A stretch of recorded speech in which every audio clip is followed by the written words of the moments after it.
WWE is always very controversial. Period. We've seen Cena beating guys and still losing it, and sometimes the weakest and probably the most hated dudes come out and win it like champions. So yeah, there's always something chillin'.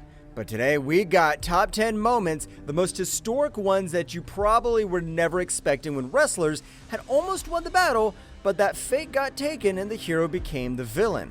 Let's get into it. Number 10, Royal Rumble 1997. The 1996 Survivor Series was a brutal, highly sensational affair, but this one would be noted for Michaels' willingness to bend the rules to win. Michaels was visibly sick, but was still the Heartbreak Kid, and had no intention of leaving the ring without the championship belt around his waist. But his opponent, Psycho Sid, had no plans to make for Michaels. Sid was notorious for his sheer bulk and macho brutality, and there was no shame in that he used his size and strength to maintain the semblance of control over the petite Michaels. Sid showed power throughout the match, and repeatedly dropping Michaels with some vicious moves onto the mat. Michaels, though, had never been one to back down from a fight, and fought back in a way that was uncharacteristic of the usually honorable champion. Michaels took advantage of this situation, using a camera to his advantage in a desperate display. Despite being a fan favorite in his hometown, he grabbed a camera from ringside and smacked Sid multiple times with it, distracting the referee, and guess what? He won the match. Number 9, Night of Champions 2008. At Night of Champions 2008, Kofi Kingston was taking on Chris Jericho for his first WWE Intercontinental Championship. The match was intense and had a lot of back and forth action, but the involvement of Shawn Michaels played a stupid role actually. And let me explain that how, because it helped in Kingston's victory. Alright, so Jericho was close to retaining his title when he locked in the walls of Jericho. But then Shawn Michaels interfered in the match when he appeared at ringside. Michaels was not involved in the match directly, but he had his sights on Lance Cade, who was in Jericho's corner as his protege. Michaels nailed Cade with his sweet chin music, taking him out of the equation. Number 8, Triple H and Ric Flair. It sounds weird to say now, but Triple H's victory over D'Lo Brown, of all people, in a blindfold match was his final act on the show before all that Katie Vick stuff kicked off. Nice bit of trivia for you there. Taking place thanks to Eric Bischoff's Raw Roulette Wheel, these hoods hadn't been used since Jake Roberts and Rick Martel's bizarrely entertaining clash at WrestleMania 7. This pair did pretty well with it too. The highlight coming when Ric Flair ran in long enough for Triple H to lift his hood, see what was going on, and hit a lightning quick pedigree. It was easy entertainment that we don't see often today, made even better given that WWE were about to go down a path where Kane was a murderer and Triple H was having sex with fake dead people. Crazy, isn't it? Number 7, WrestleMania 20. For the first championship in WWE, John Cena was determined at WrestleMania 20 to beat the huge Big Show and win the United States Championship. The match itself was competitive, but the controversy that surrounded Cena's victory has made it one of the most infamous moments in wrestling history. But Big Show, despite an injury, was holding his own in the contest. Cena even made the attitude adjustment on Show, but to his surprise, Show kicked out, so he was resilient. That's when things became murky. In a last-ditch effort for victory, Cena threw his chain at the referee, creating a distraction. Cena latched onto this and ran away with a pair of brass knuckles and a low blow to Big Show, setting the tide in his favor with the referee's back turned. Although it was illegal, in the heat of the moment, the referee didn't know any better and Cena walked away with it. Even with Show clearly at a disadvantage with his injury, Cena hit another attitude adjustment to take the win and win the United States Championship. Cena's victory was welcomed, and yet his success was so tainted with the questionable tactics that had gotten him there. With the aid of illegal weapons and the referee's distraction, his victory wasn't one that could be earned by pure competition. Number 6, Eddie's victory over Lesnar. Guerrero was the underdog heading into the match against a physically dominant Lesnar, and everyone expected a brutal showdown. True to form, Eddie employed all his trademark tricks throughout the bout, finding clever ways to avoid Lesnar's devastating offense.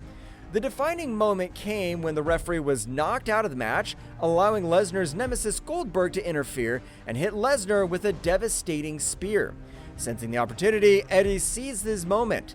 He grabbed the WWE Championship belt, ready to strike Lesnar. Though Lesnar evaded the belt shot, Guerrero's determination paid off as he countered Lesnar's F5 into a DDT onto the championship. Eddie then followed up with a signature frog splash and pinned Lesnar to become the WWE Champion. Number 5, WrestleMania 13. The Undertaker's victory at WrestleMania 13, which earned him his second WWE Championship, is remembered for many things: the historic atmosphere of his first WrestleMania main event, the raw intensity of the no disqualifications match, and, of course, what The Undertaker brings to the table when he's in action. And while the win itself is an exciting moment, often lost in the excitement of that moment is just how controversial and arguably underhanded the win was. Although Sid was no match for skill and experience, he was a threat in the match. When the two Titans went to battle, it seemed as if Sid was poised to reclaim the WWE Championship.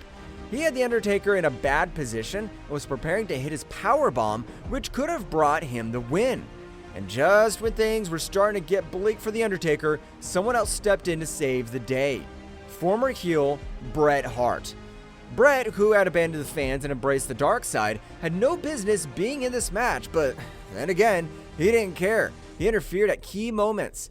He would insert himself into the match over and over again, distracting Sid, making sure he couldn't get the upper hand. His interference was blatant. It was not subtle, it was blatant, calculated, direct interference designed to tip the scales in Undertaker's favor. Then came the turning point. Sid was about to perform his powerbomb, the one move that would have won him the match, until Bret Hart showed up in the most obvious way possible. He literally grabbed Sid off the apron and knocked him down. That moment took Sid out of the equation. The odds are stacked against him, but The Undertaker set up Sid for the wearing down of the Tombstone piledriver before disaster struck. The result, The Undertaker became a two-time WWE champion and won on a pinfall. Number 4, Jeff Jarrett and the Roadie. Happening at the Royal Rumble 1995, Jeff Jarrett, taking on Razor Ramon, was far better than most expected. In many ways, actually quite good. While Jeff may have struggled to connect with the WWE audience at first, teaming him with the Roadie was all that was needed to turn it into an enjoyable and hated act.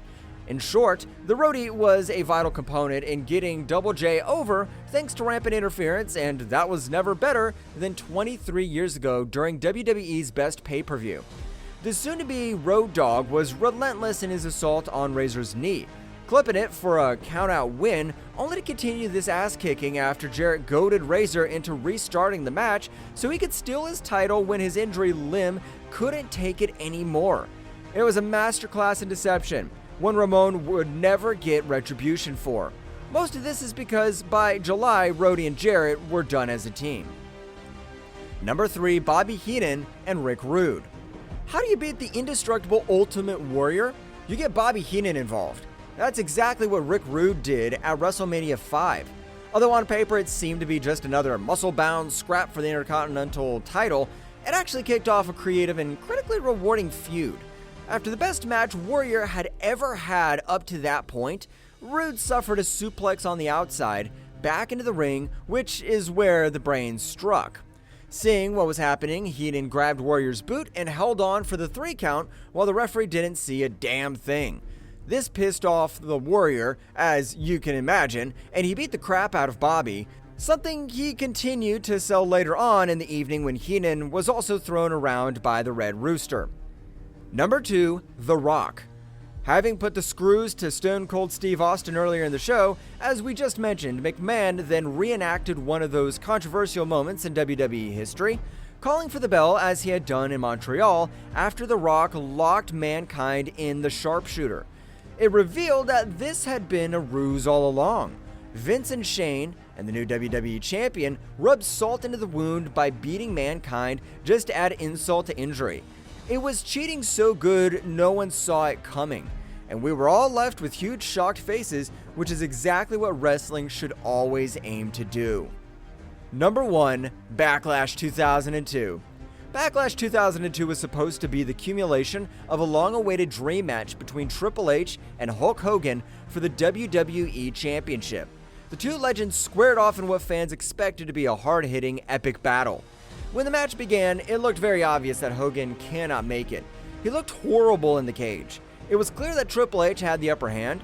Hogan, despite his legendary status, was struggling to keep up with the more technically sound and physically dominant Triple H. It seemed like the game was about to put the match to bed and retain his title, but that's when the controversy began. After a grueling back-and-forth contest, The Undertaker suddenly appeared at ringside. It seemed out of place as the match was meant to be about Triple H and Hogan, but Undertaker's involvement was about to change everything. Without any reason to be involved in the title bout, The Undertaker took the opportunity to interfere in a major way. With a steel chair in hand, he swung it with all his might, crashing it across Triple H's back. The crowd was shocked. This wasn't just interference, it was a blatant act of sabotage that altered the entire course of the match. Triple H, down and hurt from the chair shot, had no chance of recovering in time to defend himself against Hogan's next move. In a flash, Hogan felt this is the moment. He pushed The Undertaker out of the ring, tossing him aside like an afterthought. Then, in classic Hogan fashion, he delivered his famous leg drop and went for the pin. Despite the fact that Hogan had been struggling and the match was in Triple H's favor, the interference from The Undertaker had completely shifted the momentum in Hogan's favor.